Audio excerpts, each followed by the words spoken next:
नमस्कार दोस्तों, मैं महेंद्र सिंह गीला स्वागत करता हूं आपका डागोर्स ऐप पर। और हम चर्चा कर रहे हैं भारतीय संविधान के एक और महत्वपूर्ण टॉपिक को लेकर। और वो दोस्तों वो टॉपिक है राज्य विधानमंडल, जिसमें विधानसभा और विधान परिषद को लेकर अपन चर्चा कर रहे हैं। पिछली क्लास में विधानसभा को लेकर बेसिक इन्फॉर्मेशन मैंने आप लोगों के साथ साझा की। उसी टॉपिक को आगे बढ़ाते हैं और फिर अपन विधान परिषद को पढ़ते हैं। और विधानसभा में अपना जो टॉपिक चल रहा था, जो पोर्शन चल रहा था, वो चल रहा था विधानसभा के पदाधिकारी।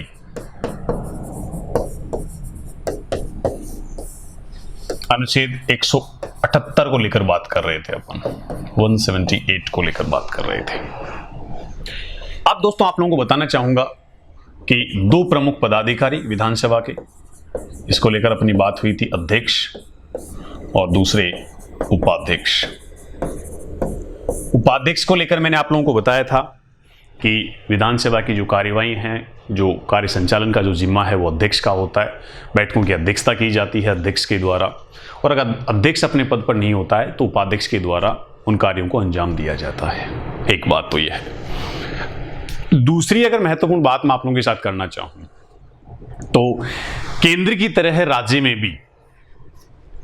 में राज्यपाल के द्वारा विधानसभा के किसी वरिष्ठ सदस्य को प्रोटेम स्पीकर नियुक्त किया जाता है।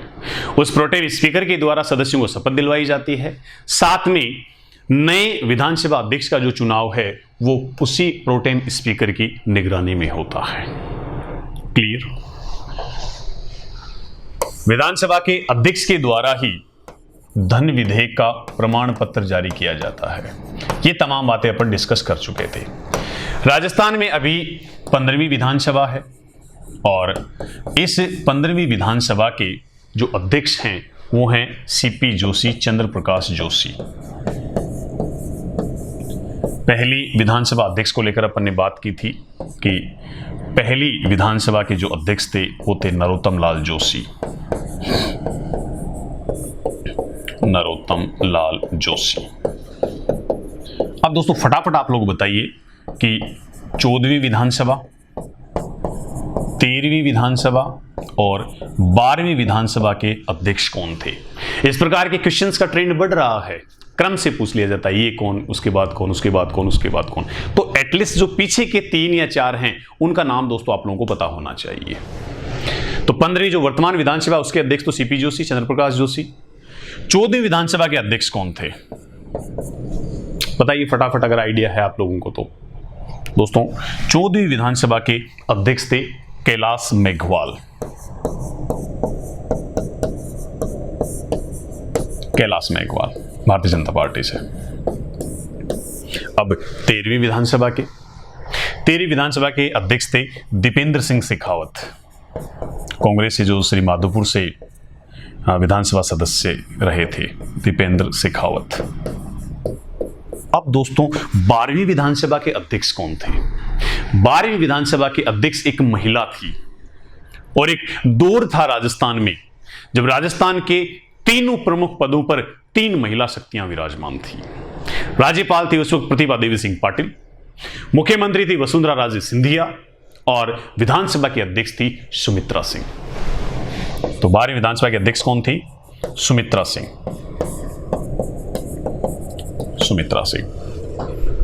दोस्तों एक और महत्वपूर्ण बात कि उपाध्यक्ष है उसका चुनाव भी विधानसभा के सदस्यों में से ही किसी एक के रूप में किया जाता है और अध्यक्ष की अनुपस्थिति में अध्यक्ष के कर्तव्यों का निर्वहन उपाध्यक्ष के द्वारा किया जाता है। पहली विधानसभा के अध्यक्ष कौन थे? लाल सिंह सख्तावत पहली विधानसभा के उपाध्यक्ष थे। वर्तमान विधानसभा के उपाध्यक्ष कौन है दोस्तों? वर्तमान विधानसभा के उपाध्यक्ष कौन है बताइए फटाफट। अरे वर्तमान विधानसभा के उपाध्यक्ष का चुनाव अभी किया ही नहीं गया है। अभी केवल अध्यक्ष का पद है, उपाध्यक्ष का पद नहीं है दोस्तों। क्लियर? चलिए आगे बढ़ते हैं अपन और किस प्रकार के क्वेश्चन विधानसभा को लेकर पूछे जा सकते हैं। जब संसद का टॉपिक मैंने आप लोगों के साथ डिस्कस किया था तो उस वक्त आपको बताया था कि जो लोकसभा राज्यसभा का जो कोरम है वो 1/10 होना चाहिए। कुल सदस्य संख्या कितना? 1/10 कोरम या गणपूर्ति।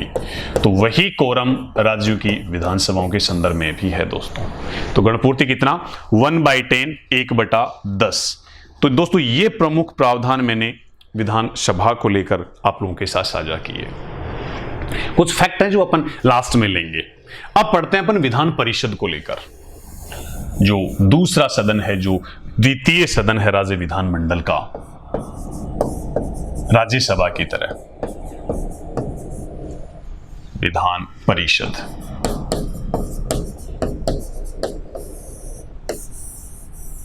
विधान परिषद को लेकर बात करते हैं दोस्तों। तो सबसे पहले अनुच्छेद 171 में उल्लेख किया गया है विधान परिषद का। गठन का प्रावधान 169 में है, 169 में है, और विधान परिषद का उल्लेख अनुच्छेद 171 में है। तो सबसे पहले जिस प्रकार से विधानसभा के संदर्भ में पढ़ा था कि विधानसभा को प्रथम सदन कहा जाता है, निम्न सदन कहा जाता है, जनता का सदन कहा जाता है, लोकप्रिय सदन कहा जाता है, ठीक उसी प्रकार से दोस्तों विधान परिषद के संदर्भ में अगर अपन बात करें तो विधान परिषद को उच्च सदन, द्वितीय सदन और दूसरा सदन कहा जाता है, सेकंड हाउस कहा जाता है, हायर अपर हाउस इसे कहा जाता है। स्थायी सदन इसे नहीं कह सकते दोस्तों अपन, परमानेंट हाउस राज्यसभा की तरह नहीं कह सकते अपन। क्यों नहीं कह सकते? क्योंकि अगर राज्य की विधानसभा के द्वारा उसी बहुमत से, विशिष्ट बहुमत से प्रस्ताव पारित करके अगर संसद को भेज दिया जाता है तो संसद इसे चाहे तो वापस कानून बनाकर विधान परिषद को डिसॉल्व कर सकती है, समाप्त कर सकती है। तो इसे अपन परमानेंट हाउस नहीं कह सकते। एक बात तो है ये। दूसरी बात, अब विधान परिषद के जो सदस्य हैं उनका चुनाव कैसे किया जाता है? विधान परिषद के सदस्यों का चुनाव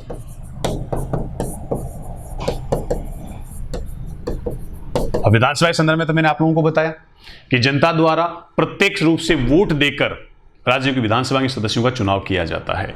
लेकिन दोस्तों विधान परिषद के सदस्यों की अगर बात आती है तो विधान परिषद के सदस्यों के संदर्भ में सबसे पहले बात करेंगे अपन निर्वाचन की प्रक्रिया को लेकर। किस प्रक्रिया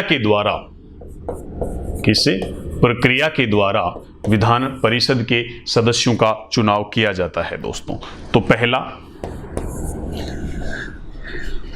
अपन ने राज्यसभा के सदस्यों का चुनाव पढ़ा था, तो उस वक्त क्या बताया गया था आपको? आनुपातिक प्रतिनिधित्व, एकल हस्तांतरणीय, खुला मतदान प्रणाली। लेकिन यहां पर खुला की जगह गुप्त मतदान प्रणाली। तो दोस्तों आनुपातिक प्रतिनिधित्व,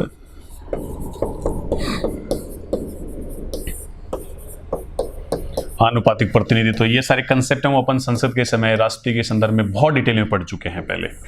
आनुपातिक, कुछ लोगों को लग भी रहा होगा कि जो राष्ट्रपति का टॉपिक है, प्रधानमंत्री का टॉपिक है, संसद का टॉपिक, वो तो बहुत डिटेल में पढ़ाया गया और राज्यपाल, मुख्यमंत्री, विधानसभा बहुत नॉर्मल तरीके से पढ़ाया जाए। दोस्तों अगर केंद्र का सारा सिस्टम अगर समझ में आ जाता है तो विधानसभा, विधान परिषद, राज्यपाल, मुख्यमंत्री, ये बहुत कॉमन सी चीजें, क्योंकि केंद्र में जो शक्तियां राज्यपाल, प्रधानमंत्री को प्राप्त है, संसद को प्राप्त है, ठीक वही शक्तियां राज्य स्तर पर राज्यपाल, मुख्यमंत्री और विधानमंडल को प्राप्त है। तो कोई ज्यादा डिफरेंस नहीं है, इस वजह से आप लोगों को लग रहा होगा। ठीक है, तो आनुपातिक प्रतिनिधित्व, एकल हस्तांतरणीय, सिंगल ट्रांसफरेबल, हस्तांतरणीय, गुप्त मतदान प्रणाली, सीक्रेट वोटिंग सिस्टम। इस प्रणाली के द्वारा राज्यों की जो विधान परिषद है उनके सदस्यों का चुनाव किया जा सकता है दोस्तों। दूसरी बात, ये एक परमानेंट हाउस तो इसे अपन नहीं कह सकते, लेकिन ऐसा नहीं है कि 5 वर्ष बाद पूरे सदन का चुनाव होता है। जिस प्रकार से राज्यसभा के सदस्यों का चुनाव होता है, ठीक उसी प्रकार से प्रति 2 वर्ष बाद 1/3 सदस्य इसके सेवानिवृत्त हो जाते हैं और उनके स्थान पर 1/3 नए सदस्य चुनकर आ जाते हैं दोस्तों। क्लियर? अब ये जो चुनाव है इन सदस्यों का, वो एक निर्वाचक मंडल के द्वारा किया जाता है, एक इलेक्टोरल कॉलेज के द्वारा किया जाता है। अब दोस्तों उस निर्वाचक मंडल में कौन कौन लोग शामिल होते हैं उसको लेकर अपन बात करते हैं।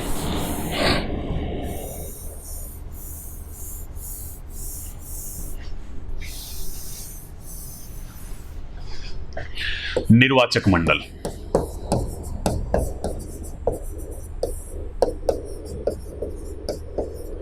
अब निर्वाचक मंडल के संदर्भ में अगर मैं बात करूं तो पहला पॉइंट है दोस्तों कि राज्य की विधान परिषद जो कुल सदस्य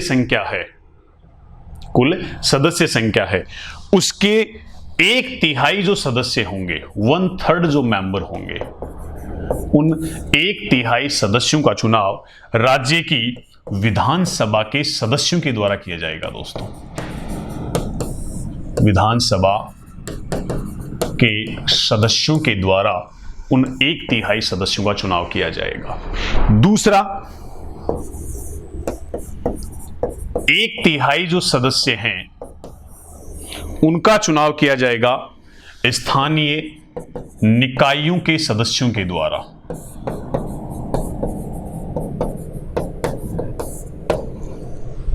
तीसरा, 1/12 सदस्यों का जो चुनाव है वो ऐसे स्नातकों के द्वारा किया जाएगा, ऐसे ग्रेजुएट्स के द्वारा किया जाएगा। आप में से बहुत सारे जो ग्रेजुएट्स हैं उनकी बात कर रहा हूं मैं, ऐसे स्नातकों के द्वारा किया जाएगा, लेकिन उनका स्नातक, उनका जो ग्रेजुएशन है वो 3 वर्ष पूर्व हो चुका हो। तो ऐसे ग्रेजुएट्स के द्वारा राज्य विधान परिषद की कुल सदस्य संख्या के 1/12 सदस्यों का चुनाव किया जाएगा। चौथा, 1/12 सदस्यों का चुनाव माध्यमिक या उससे ऊपर स्तर पर पढ़ा रहे शिक्षकों के द्वारा किया जाएगा। शिक्षकों के द्वारा, लेकिन उन शिक्षकों की शर्त क्या है?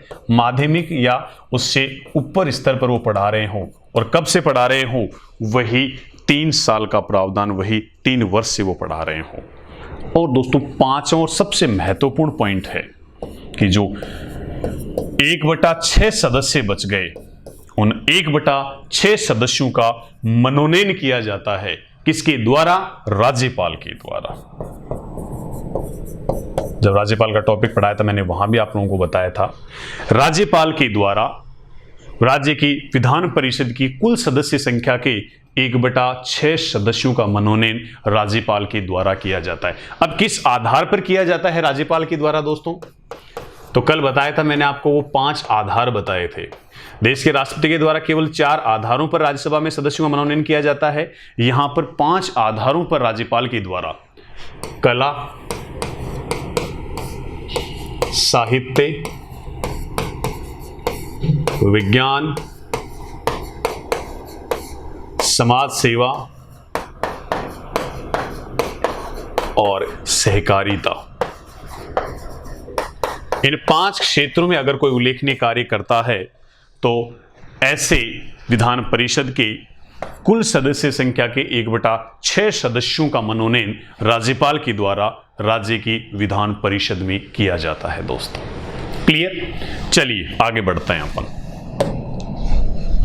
इसके बाद के संदर्भ में अगर मैं बात करूं दोस्तों, तो विधान परिषद का कार्यकाल और कार्यकाल के संदर्भ में अगर मैं बात करूं दोस्तों, तो ऑलरेडी मैं बता चुका हूं आपको, ये एक स्थायी सदन होता है। स्थायी का मतलब ऐसा नहीं कि राज्यसभा की तरह से भंग किया ही नहीं जा सकता, इसे डिसॉल्व किया जा सकता है, लेकिन फिर भी विधानसभा की तुलना में ये एक स्थायी सदन होता है। इसके जो सदस्य हैं उनका कार्यकाल दोस्तों 6 वर्ष का होता है, और वही प्रति 2 वर्ष बाद 1/3 सदस्य सेवानिवृत्त हो जाते हैं और उनके स्थान पर 1/3 नए सदस्य चुनकर विधान परिषद में आते हैं दोस्तों। अनुच्छेद 172 में, आर्टिकल 172 में अपने विधानसभा के कार्यकाल की बात की थी, तो दोनों सदनों के कार्यकाल का उल्लेख अनुच्छेद 172 में किया गया है। तो सदस्यों का कार्यकाल कितना? 6 वर्ष, प्रति 2 वर्ष बाद 1/3 सदस्य सेवानिवृत्त हो जाते हैं और उनके स्थान पर 1/3 नए सदस्य चुनकर आ जाते हैं। एक बात तो है ये दोस्तों। अब बात करते हैं अपन विधानसभा की तरह ही विधान परिषद के पदाधिकारियों को लेकर। विधान परिषद के पदाधिकारी, तो जिस प्रकार विधानसभा में अपन ने पढ़ा कि वहां पर विधानसभा अध्यक्ष और विधानसभा उपाध्यक्ष 2 प्रमुख पदाधिकारी होते हैं, ठीक उसी प्रकार से विधान परिषद में सभापति और उपसभापति होता है। अरे राज्यसभा नहीं पढ़ा क्या? वहां भी सभापति और क्या होता है? उपसभापति होता है। तो ठीक उसी प्रकार से विधान परिषद के दो प्रमुख पदाधिकारी कौन, सभापति और उपसभापति। अब विधान परिषद के जो पदाधिकारी हैं इनका उल्लेख कौन से अनुच्छेद में किया गया है दोस्तों, तो अनुच्छेद 182 में इसका उल्लेख किया गया है, आर्टिकल 182 में। अब आप लोगों के दिमाग में एक क्वेश्चन जरूर आ रहा होगा कि सर जब राज्यसभा का जो सभापति है वो उपराष्ट्रपति होता है, तो क्या ठीक उसी प्रकार से विधान परिषद का जो सभापति है वो क्या उपराज्यपाल होगा? दोस्तों उपराज्यपाल का कंसेप्ट स्टेट्स में नहीं है। केंद्र शासित प्रदेशों में वहां पर जहां पर राज्यपाल नहीं होता वहां पर केवल लेफ्टिनेंट गवर्नर होता है, उपराज्यपाल होता है। कुछ जो केंद्र शासित प्रदेश हैं उनमें प्रशासक होता है, एडमिनिस्ट्रेटर होता है। तो ठीक उस प्रकार से यहां पर उपराज्यपाल जैसा कंसेप्ट नहीं है स्टेट्स में। तो सभापति और उपसभापति दोनों का ही चुनाव विधान परिषद के सदस्यों में से किसी एक के रूप में किया जाता है। कार्य की अगर अपन बात करें सभापति की, तो सदन की जो अध्यक्षता है वो इनके द्वारा ही की जाती है। दूसरी महत्वपूर्ण बात, अगर सभापति अपने पद पर नहीं होता है तो उपसभापति के द्वारा सभापति के कर्तव्यों का निर्वहन किया जाता है दोस्तों। अब अगर अपन बात करें कि भारत में कितने स्टेट्स में दो सदन वाला विधानमंडल है, द्विसदनीय विधानमंडल है, तो जम्मू कश्मीर को अगर अपन अलग कर देते हैं तो दोस्तों दो सदन वाले विधानमंडल भारत में बसते हैं 6। पहला कर्नाटक, दूसरा उत्तर प्रदेश, तीसरा महाराष्ट्र, चौथा बिहार,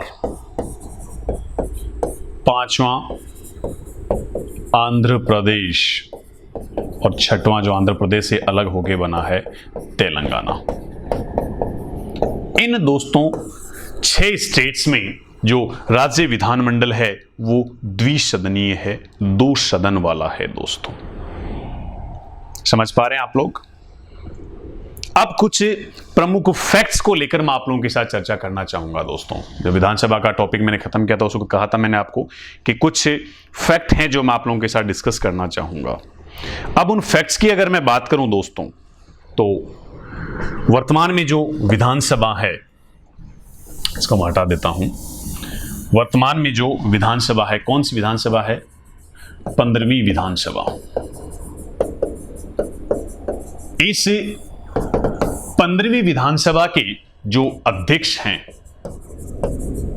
वो तो आप लोगों को अभी बताया मैंने जस्ट, सीपी जोशी हैं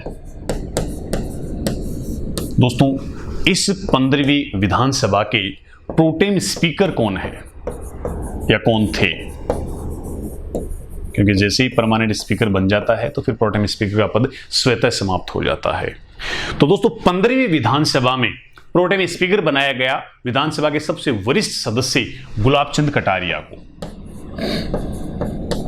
किसे बनाया गया? गुलाबचंद कटारिया को। एक और फैक्ट, इस 15वीं विधानसभा के नेता कौन हैं? 15वीं विधानसभा के नेता। अब नेता की बात तो सीधी सी है, जो मुख्यमंत्री होगा वही नेता होगा। तो मुख्यमंत्री कौन है राजस्थान के?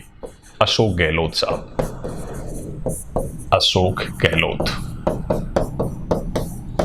नेक्स्ट, नेता तो अशोक गहलोत हैं, विपक्ष के नेता कौन है? तो 15वीं विधानसभा के विपक्ष के नेता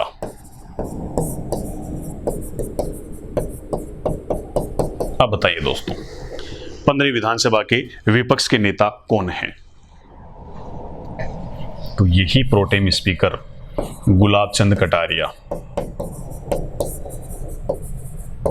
गुलाबचंद कटारिया 15वीं विधानसभा में विपक्ष के नेता हैं, लीडर ऑफ अपोजिशन हैं। नेक्स्ट, इसी 15वीं विधानसभा के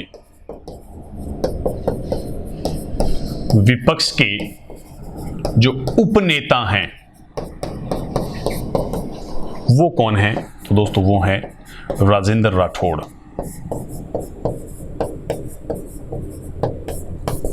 राजेंद्र राठौड़।